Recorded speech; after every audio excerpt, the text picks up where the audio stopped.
ಮಧ್ಯದೊಳಗೆ ಮೆರೆಯುತ್ತಿಹ ಕರ್ನಾಟ ದೇಶದೊಳಿರುವ ಕಾಳಿಂಗನೆಂಬ ಗೊಲ್ಲನ ಪರಿಯ ನಾನಿತ್ತು ಪೇಳ್ವೆನು. ಉದಯ ಕಾಲದೊಳೆತ್ತು ಗೊಲ್ಲನು ನದಿಯ ಸ್ನಾನವ ಮಾಡಿಕೊಂಡು ಮುದದಿ ತಿಲಕವ ಹಣೆಯೊಳಿಟ್ಟು ಚತುರ ಶಿಖೆಯನ್ನು ಹಾಕಿದ.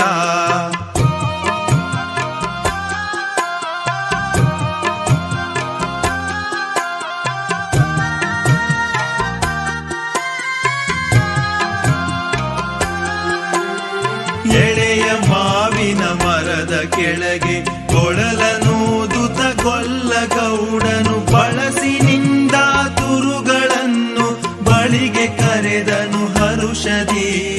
ಗೊಲ್ಲ ಕರೆದ ಧ್ವನಿಯ ಕೇಳಿ ಎಲ್ಲ ಹಸುಗಳು ಬಂದು ನಿಂತು ಚೆಲ್ಲಿಸೂಸಿ ಹಾಲು ಕರೆಯಲು ಅಲ್ಲಿ ತುಂಬಿತು ಬಿಂದಿಗೆ.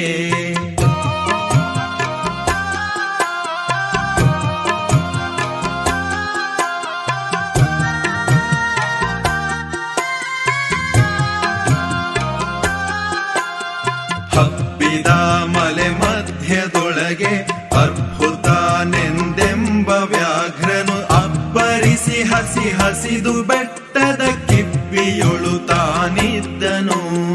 ಪುಣ್ಯಕೋಟಿ ಎಂಬ ಗೋವು ತನ್ನ ಕಂದನ ನೆನೆದುಕೊಂಡು ಮುನ್ನ ಹಾಲನು ಕೊಡುವೆನೆನುತ್ತಾ ಚಂದದಲ್ಲಿ ತಾ ಬರುತ್ತಿರೆ.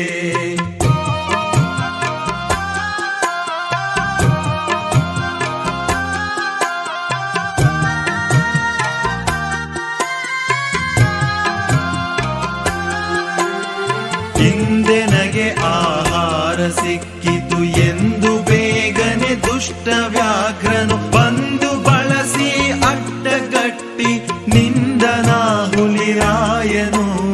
ಮೇಲೆ ಬಿದ್ದು ನಿನ್ನ ನೀಗಲೆ ಬೀಳು ಹೊಯ್ವೆನು ನಿನ್ನ ಹೊಟ್ಟೆಯ ಸೀಳಿ ಬಿಡುವೆನು ಎನ್ನುತ್ತ ಕೋಪದಿ ಕೂಳ ವ್ಯಾಘ್ರನು ಕೂಗಲು.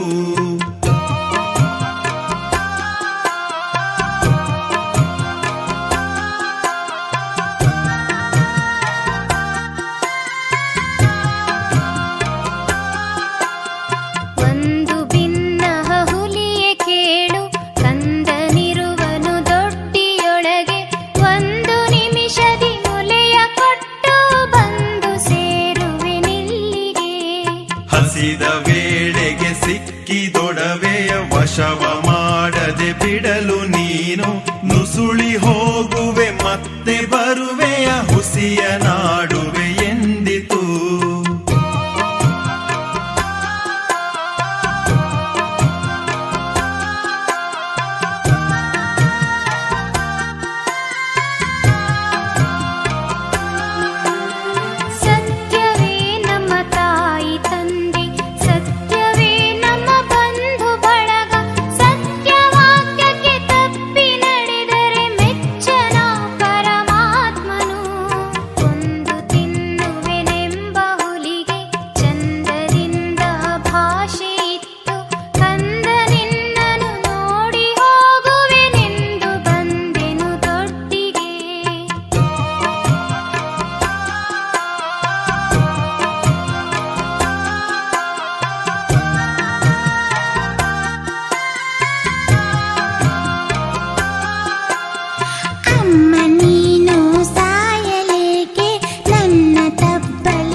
ಕರು ಹೇಳಲು ಕೊಟ್ಟ ಭಾಷೆಗೆ ತಪ್ಪಲಾರೆನು, ಕೆಟ್ಟ ಯೋಚನೆ ಮಾಡಲಾರೆನು. ನಿಷ್ಠೆಯಿಂದಲೇ ಕೋಪೆನಲ್ಲಿಗೆ ಕಟ್ಟ ಕಡೆಗಿದು ಖಂಡಿತ.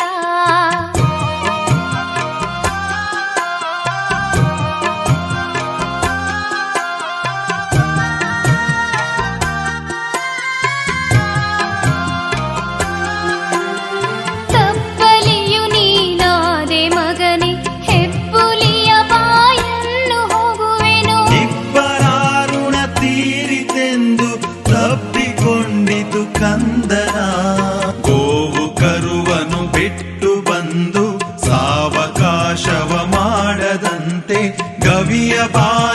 ಸೇರಿ ನಿಂತು ತವಕದಲ್ಲಿ ಹುಲಿಗೆಂದಿತು.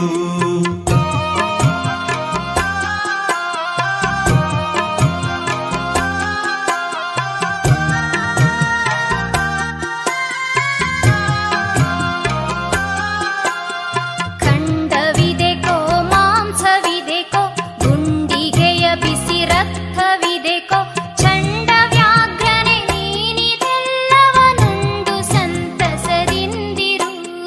ಪುಣ್ಯಕೋಟಿಯ ಮಾತ ಕೇಳಿ ಕಣ್ಣ ನೀರನ್ನು ಸುರಿಸಿ ನೊಂದು ಕನ್ನೆ ಇವಳನು ಕೊಂದು ತಿಂದರೆ ಮೆಚ್ಚನ ಪರಮಾತ್ಮನು.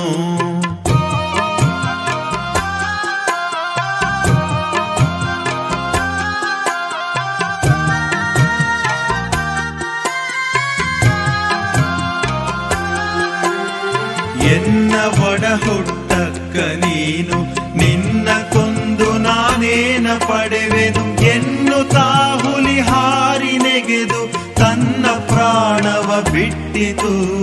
ಸತ್ಯವೇ ಭಗವಂತನೆಂಬ ಪುಣ್ಯಕೋಟಿಯ ಕಥೆಯಿದು.